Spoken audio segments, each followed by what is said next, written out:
Bonjour à tous, je suis Thomas Zinski, bienvenue dans cette vidéo qui s'intéresse à la climétrie et la notion de validité en climétrie. Dans ce chapitre, nous allons parler des définitions et plus particulièrement des définitions au sens du cosmine sur ce qu'est la validité d'une mesure clinique. On se rappelle qu'on considérera toujours qu'une mesure clinique donne une information qui est imparfaite. Elle comprend à la fois une erreur systématique, qui est un écart qu'on a toujours par rapport à la vérité, et une erreur aléatoire, qui est un écart entre nos mesures, c'est une erreur aléatoire qui est sur le fait que quand je réalise plusieurs fois un test, j'ai toujours une petite variation liée au hasard. C'est toujours symbolisé par cette notion de cible. Est-ce que j'ai un test qui est ni fiable ni valide, où je tire un peu partout sur une cible, ou au contraire, est-ce que je suis fiable et valide et j'arrive à toujours taper au centre? Alors, pour poser du jargon, on s'appuie sur le cosmine, qui est une base standardisée par consensus sur la définition des outils de mesure en santé. On se souviendra que le cosmine présente 4 qualités fondamentales aux éléments d'évaluation des patients en santé. Première qualité, c'est le fait d'être fiable, donc c'est la mesure de la fiabilité, et ensuite de la réceptivité, qui est une mesure qui est connexe à la première. Ces choses-là sont traitées dans une autre série de vidéos. Il y a une autre grande qualité, la notion d'interprétabilité, qu'on ne va pas gérer là, qui s'intéresse à savoir comment je peux lire un test et comment sa capacité de lecture le rend plus ou moins facile à utiliser. Là, dans cette série de vidéos, on va s'intéresser à la validité, qui est un des 4 piliers dans les éléments de qualité d'une mesure climétrique et qui englobe plusieurs sous-notions. Dans les différentes sous-notions que comprend la notion de validité d'une mesure clinique, il y a ce qu'on appelle la validité de contenu, celle de critère et celle de construit. Quand on les passe en revue, la première des validités est celle de contenu. On regarde en fait le test et c'est de savoir le degré auquel le contenu de l'instrument de mesure reflète de manière adéquate le construit qu'on veut mesurer. Si je veux mesurer la force d'une personne, en quoi le testing MRC recommandé, par exemple dans l'évaluation de la force pour les atteintes motrices d'origine spinale, en quoi ce testing a du sens de vouloir faire résister la personne contre pesanteur ou contre une résistance, ou d'enlever les résistances telles que la pesanteur pour évaluer son degré de force. Ça, c'est une évaluation de contenu.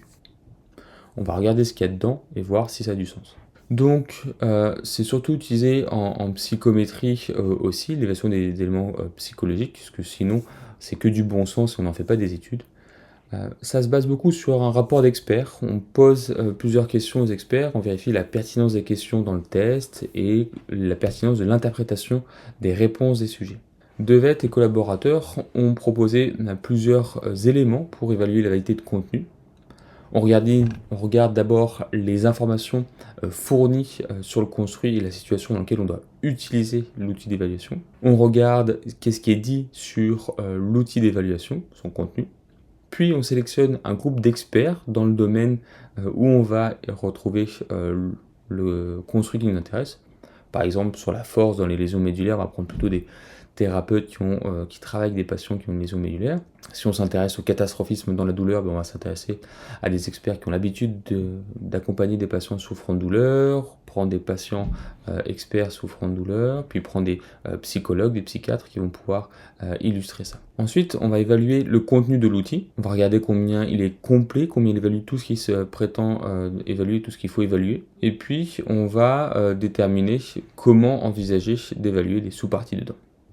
Donc c'est souvent très théorique pour l'évaluation et l'accord entre personnes. En pratique clinique, quand on est seul, en fin de compte, on regarde si le test a du sens ou si d'un point de vue physiopathologique, la façon dont il prétend agir nous pose question, et dans ce cas-là, on baisserait la confiance qu'on a dans la validité de l'outil. Ensuite vient la validité de construit. La validité de construit, c'est le degré auquel les scores d'un instrument sont cohérents avec les hypothèses qui sous-tendent l'utilisation de ce test. Et on part du principe que l'outil mesure bien ce qu'il prétend mesurer, mais on veut voir en fin de compte ces sous-dimensions, comment ça fonctionne. Donc encore une fois, c'est un construit qui amène d'autres sous-dimensions, qui sont la validité de structure du test, la validité transculturelle du test ou interculturelle, et la validité de testing des hypothèses, de test des hypothèses. Généralement, on considère qu'on évalue la validité de construit d'un élément quand il n'y a pas de gold standard, quand il n'y a pas d'élément qui peut nous dire si oui ou non on a la vérité quand on rapporte une mesure. ou quand le critère n'est pas directement observable. On ne peut pas vérifier quelque chose en direct, donc on va passer par des choses qui l'approximent et on va voir comment on y arrive à s'en sortir. On va retrouver dans la validité de construit deux sous-parties, surtout dans la notion de testing des hypothèses, qui sont le construit convergent, voir s'il y a un autre outil qui évalue la même chose. Par exemple, je veux tester ma balance connectée et comparer à un pèse-personne à ressort, et je vois si ces deux-là me donnent le même poids quand je me monte dessus. Donc je regarde une construit convergent, je m'attends à ce que les deux indices aillent dans le même sens et que j'ai une bonne corrélation forte positive entre eux. On va aussi par moment faire une analyse dite de construit divergent. Plus généralement fait encore dans l'évaluation des éléments psychologiques ou fonctionnels d'une personne. Par exemple, si je reprends l'exemple du catastrophisme face à la douleur, ce catastrophisme face à la douleur, il faut faire attention à bien le distinguer de la dépression liée à la douleur. Et du coup, quand on va évaluer une échelle du catastrophisme face à la douleur, on va pouvoir aussi faire passer des tests de dépression aux personnes pour s'assurer que quand une personne est déprimée, elle n'est pas forcément un fort catastrophisme. Que ces deux construits-là soient bien distingués par l'évaluation et qu'on ne mesure pas en fin de compte deux fois la même chose. Donc on retiendra qu'on a cette notion de convergence et divergence qui est importante dans le testing des hypothèses. On reviendra plus tard dans d'autres vidéos sur les statistiques dessus. Ensuite vient la notion de validité de critères. La validité de critères englobe deux sous-parties, la validité de critères prédictive et deux critères concurrents. La validité de critères, c'est le degré auquel les scores d'un instrument reflètent de manière adéquate un étalon or. Un étalon or qui va être un outil qui dit la vérité des choses, ou ça peut être un événement de référence. Dans les validité de critères concurrents, on a deux outils, le test qu'on veut évaluer et un élément de référence. Par exemple, si on veut dépister Par exemple, si on veut dépister une fracture et qu'on veut évaluer par exemple la qualité climétrique des règles d'Ottawa pour la cheville, qui servent à détecter les risques de fracture post-traumatisme au niveau du pied et de la cheville, c'est assez logique de prendre la radiographie qui permet de voir l'intégrité osseuse, de voir s'il y a des solutions de continuité. Et donc, on considérera la radiographie dans cette situation-là comme notre gold standard, l'étalon or qui va dire s'il y a fracture ou pas, solution de continuité de l'os. Et le test qu'on va évaluer sera évalué par rapport à lui. On peut aussi envisager une validité de critères prédictifs. Cette fois, c'est un événement qu'on doit prédire. Par exemple, on veut évaluer à quel point la force de serrage de la main est un critère qui est prédictif du risque de chute ou de la mortalité de la personne âgée.